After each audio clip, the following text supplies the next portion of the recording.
What's up, guys? This is Coach Grant with First Down Training, and today we're going to be breaking down the advanced wide receiver route tree. So these are some of the more advanced double move, kind of more difficult routes that wide receivers will be asked to run and how you guys can run them and the technique behind them. So I hope this video helps you guys out. But also, fellas, if you're a wide receiver and you would like to work with us this offseason, we are traveling out to 15 states across the country for 2-day-long QB and wide receiver training camp. So next up, we'll be coming out to San Francisco, then Orlando, New Orleans, Charlotte, Dallas, the DMV, St. Louis, Honolulu, Boston, Cleveland, Austin, Seattle, Newark, Denver, and Los Angeles, California. So check out that very first link below, fellas, if you'd like to work with us. 2 whole days, 8 hours of training with myself and my staff of coaches. So check out that very first link below.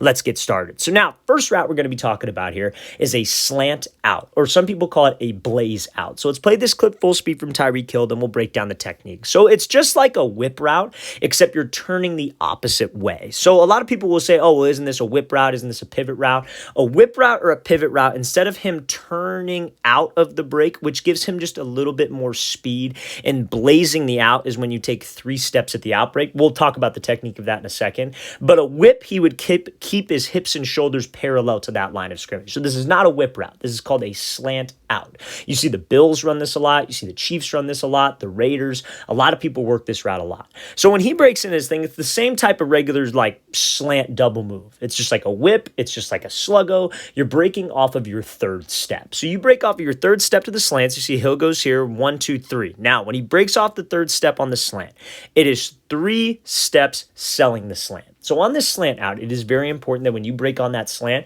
my entire goal is to get this DB to crash. Obviously, it's a double move. So how I get him to do that, and obviously it helps being Tyreek Hill because he has a ton of speed, is you got to make sure that we commit my hips and my shoulders. Your hips and your shoulders, aka your body language, has to sell the route before your eyes do. Okay, the eyes are kind of like the icing on the cake. You don't have to look at the quarterback, in my opinion. I know a lot of people put a lot of stress on that, but if you're looking at the quarterback and your shoulders and your hips are drifting towards the second portion of this double move, that gives the route away. So you cannot have your eyes without your body. You have to make sure that we have both. Now, it's 3 steps like we said. So he goes here, 1, 2, 3. And on the 3rd step, he is breaking. You cannot start to turn out of this route with your shoulders, with your hips. You cannot start to slow down before you hit that 3rd step. The 3rd step on that slant out is the step that slows you down. It is a violent hip drop on that step because that's how you control your speed, but also generate explosion to get you out of the break. So Tyreek Hill breaks right off of this 3rd step. So he goes here, 2, and then 3. He snaps down. You see how he's dropping his butt down? He brings his chin to his knee. This is the spot that we want to try to get to on any break where I have to drop my hip. A comeback, a curl, a slant out, sometimes even a whip. We need to get to this spot. Now, to get him back to the out portion of it, obviously we can't take a ton of steps right here because that just lets that DB recover, and that's wasted time. So we have to snap, and then the 2nd step after you snap down with your left foot in this case has to pivot. So you see how that toe is almost pointed vertically. It's pointed a little bit off to the side, but that is the step to get your hips to turn. So you want to snap, you want to pivot, and then your 3rd step, you want to hook around.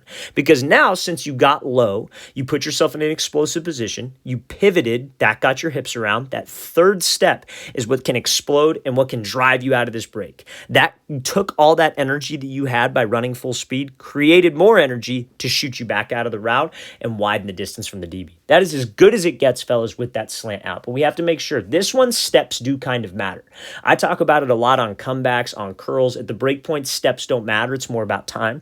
This one, your steps do matter because honestly, you're only taking 3 steps on the slant. You should be able to get out of this break in at least 3 steps. So let's play this thing again, full speed one more time. So a slant out is the first advanced route that we are going over today. Now we're going to get into some more complex routes. So now this route is going to be called a jerk route. So this is from Kadarius Toney here. Now this kind of builds off of that whip route that we were talking about. This is kind of like the next step up. So obviously you have the slant, obviously you have the whip where you're keeping your hips parallel, and then you have a jerk route, which is where you go here, you break down like you're about to run a whip, You throw one jab back to the outside, and then you come back inside. This is a great route that running backs run a lot of, and slot wide receivers when they're one-on-one with a linebacker. It's like almost like a choice route, but it's not. So let's play this thing full speed. So he goes here, snaps down, gives a jab outside, and then is able to win on that jerk. So now let's see it.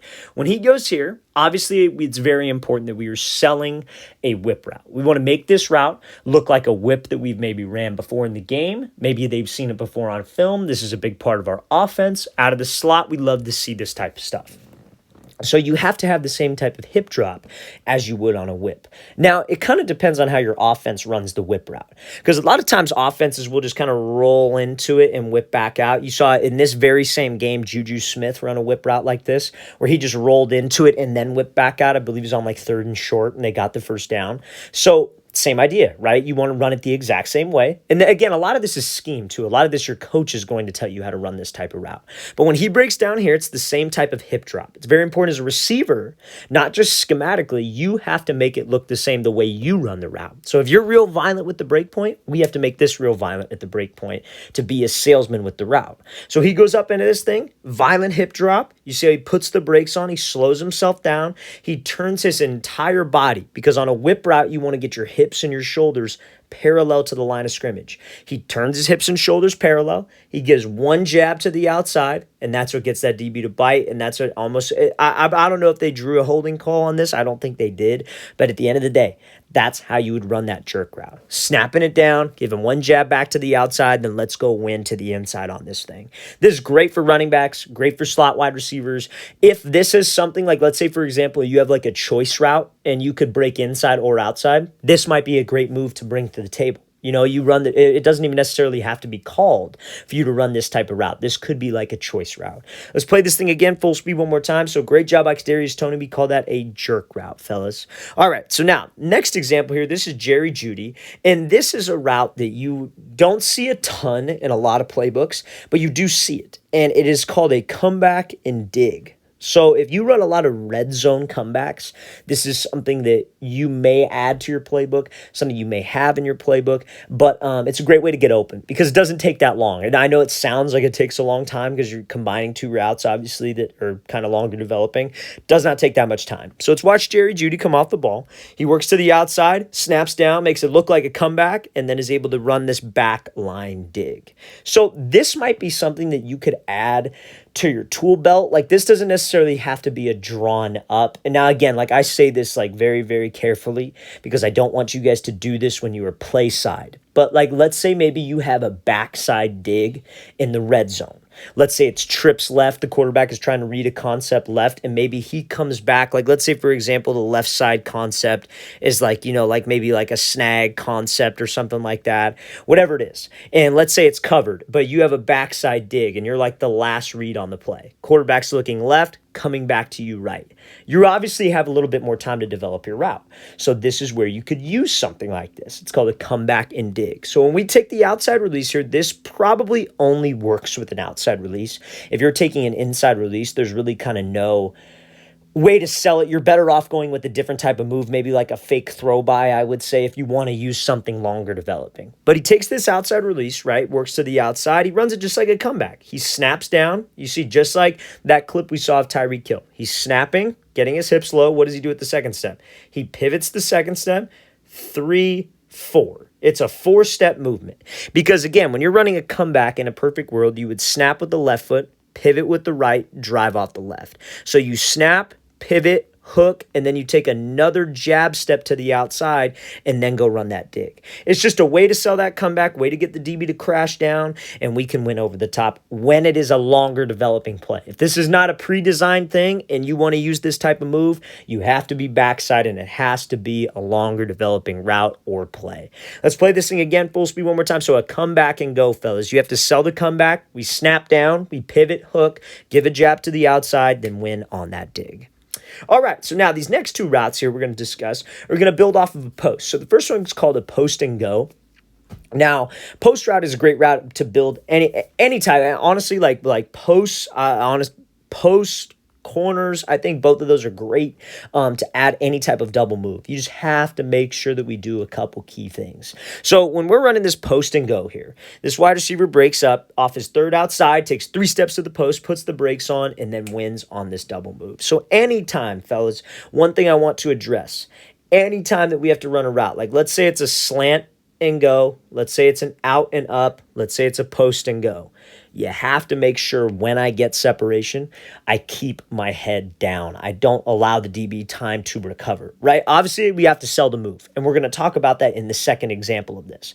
But right now, I want to focus on how this wide receiver, after he got separation, after we got the DB to bite, he does not look back for the ball right away. So many wide receivers are so anxious because they're like, oh, I got him, and they start looking back for the ball. The quarterback is expecting you to go get to a spot. And so that is where he is throwing the ball. And if he's throwing the ball at that spot, you better get to that spot. So I got to make sure that I keep my head down, I pump my arms, and I accelerate to go get that ball. We cannot look back for the ball like this right after I get open. Not only will that help us not catch up to the ball, number two, the DB has time to recover, because when you're running like this, you're automatically slower. So let's keep that head down. We get open, let's stay open. Just give me at least 3 to 5 steps to widen the distance from that DB so I can win on this route. Let's play this thing again, full speed one more time. Great job showcasing this post and go route here to get that DB to crash, but also to keep separation and get to that spot the quarterback needs me to be at. So now, next example here, this is going to be a post corner, but it's the same exact thing, right? It's just like the slant out route. Most of your double move routes, like let's say it's a sluggo, let's say it's an out and up, let's say it's post corner like this.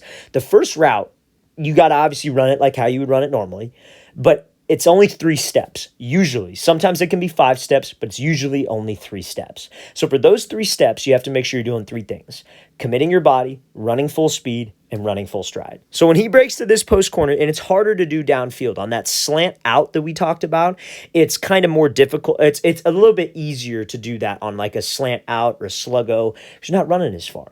But when you're running this post far downfield and you're only allowed to take 3 steps, you got to make sure a couple things are intact. So when you're breaking to the post on a post corner, you have to make sure that this cut that like sells the first post route that makes you run to the post, it's got to be inside your frame.